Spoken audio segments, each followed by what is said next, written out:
Intangiriro igice cya 31. Yakobo ava kwa Labani. Yakobo yumva ko abahungu ba Labani bavuga bati Yakobo yatwaye ibya data byose, umutungo wa data niwe wamukijije. Abona ko na Labani atakimureba neza nka mbere. Uhoraho abwira Yakobo ati subira mu gihugu cya so na sokuru no muri bene wanyu, nanjye nzabana nawe.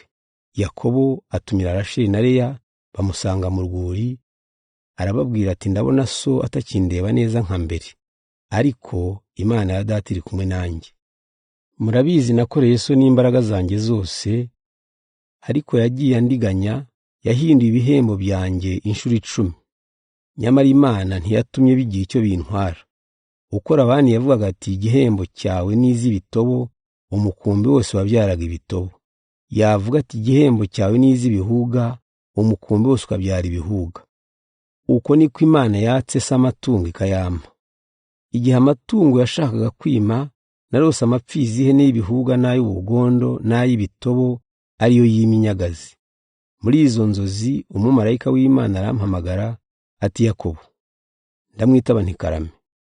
Arambwira ati dore amapfizi yose y'ihene y'iminyagazi ni ibihuga n'ubugondo n'ibitobo, bimeze bityo kuko nabonye ibyo Labani yakugiriye byose. Ndi Imana yakubonekeye uri Beteli, aho wasukiye amavuta ku ibuye ry'urwibutso ukampigira umuhigo. None rero va muri iki gihugu usubire mu gihugu wavukiyemo.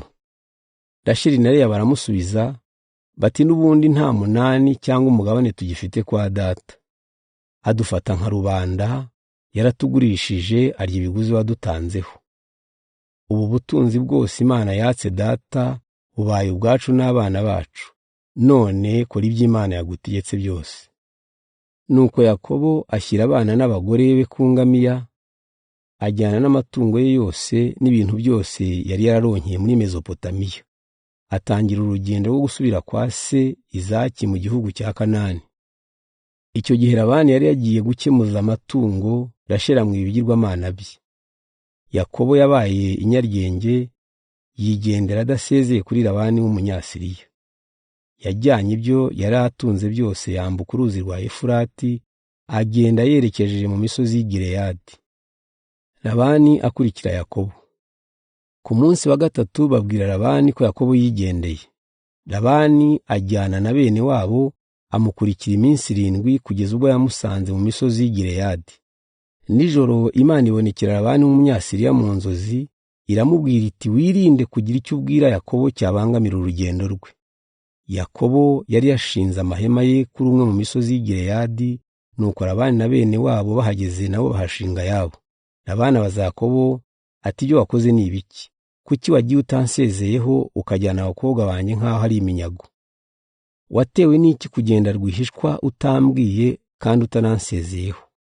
Mba naragusezeyeho mu byishimo n'indirimbo, ukavugirizwa ingoma n'inanga. Ntiwatumye nsezera ku bakobwa banjye no kubuzukuru banjye. Wakoze iby'ubupfu. Nshobora kubagirira nabi, ariko Imana ya so yaraye imbwiye iti wirinde kugira icyo ubwira Yakobo cyabangamira urugendo rwe. Ni iby'ukuri umwana ujya iwabo ntawe umugarura. None ni kuki watwaye imana zanjye? Yakobo aramusubiza ati sinagusezeye kuko natinyaga ko wanyambura abakobwa bawe. Naho ibyerekeye imana zawe, uwo uzisanga nazicwe. Aba bavandimwe batubera abagabo. Usake mu bintu byanjye, nugira icyawe cyose usangamo ukijyane. Cyakora Yakobo ntiyarazi ko Rasheli yari yibye ibyo bigirwamana. Nuko Labani asaka mu ihema rya Yakobo no mu rya Leya no mu yababaja babiri, ntiyagira icyo asangamo. Hanyuma ajya gusaka mu ihema rya Rasheli. Rasheli yari yahishe ibyo bigirwamana munsi y'intebe bashyira ku ngamiya, ayicaraho. Labani asaka mu ihema hose, ntiyagira icyo asangamo. Rasheli abwira se ati data mbabarira, sinshoboye guhaguruka kuko ndi mu mihango y'abakobwa. Bityo Labani arashakashaka ariko ntiyabona ibigirwamana bye. Nuko Yakobo ararakara, atonganya Labani ati nacumuye iki? Nakoze cyaha ki kugira ngo nkurikirane bene aka kageni? Aho wasakiye hari ikintu cyawe wigeze ubona mu bintu byanjye?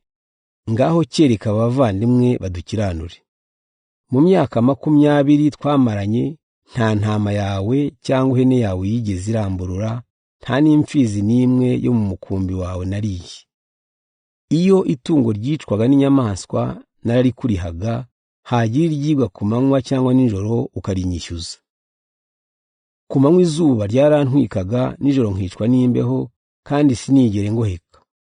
Namaze iwawe imyaka 20, nagukoreye imyaka 14 ibinkwano y'abakobwa bawe 2, nkora n'indi 6 kugira ngo mbone amatungo, nyamara wahinduye ibihembo byanyu inshuro 10.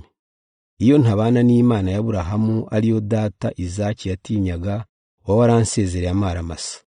Ariko Imana yabonye amagorwa yanjye n'imiruho yanjye, niyo mpamvu yakwiyamye iri joro ryakeye. Labani na Yakobo bagirana amasezerano. Labani asubiza Yakobo ati, aba ni abakobwa banjye, n'aba bana babo n'abanjye, aya matungo n'ayanjye, ndetse n'ibi byose ureba n'ibyanjye. Ariko kubera ko ntashobora kugumana n'aba bakobwa n'abana babo, reka tugirane amasezerano, maze dushyireho ikimenyetso kitubera umuhamya. Nuko Yakobo afata ibuye ararishinga, abwira bene wabo kuzana amabuye, barayazana, barayarunda, bose barahasangirira. Labani yita icyo kirundo cy'amabuye Yegarisahaduta, naho Yakobo akita Gileyadi. Labani aravuga ati, guhera uyu munsi iki kirundo cy'amabuye kizatubera umuhamya w'amasezerano tugiranye. Niyo mpamvu aho bahise Gileyadi. Ubundi kandi hitwa Misipa, kuko Labani yavuze ati, Uhoraho azatugenzura igihe tuzaba tutakiri kumwe. Nugira n'abo bakobwa banjye cyangwa ukabaharika, nubwo nta wundi muntu wabimenya, Imana niyo izatubera umugabo. Reba iki kirundo n'iri buye nshinze biri hagati yacu, byombi bitubera abahamya. Sinzarenga iki kirundo ngo nze kukugirira nabi, nawe ntukakirenge ngo urenge n'iri buye uze kungirira nabi. Imana ya Aburahamu na Nahori na Tera izadukiranure. Yakobo arahira Imana se Izaki yatinyaga. Nuko Yakobo atambira igitambo kuri uwo musozi, ahamagara bene wabo barasangira bararaho. Bukeye Labani arazinduka, asoma abuzukuru be n'abakobwa be abasezeraho, abasabira umugisha asubira iwe.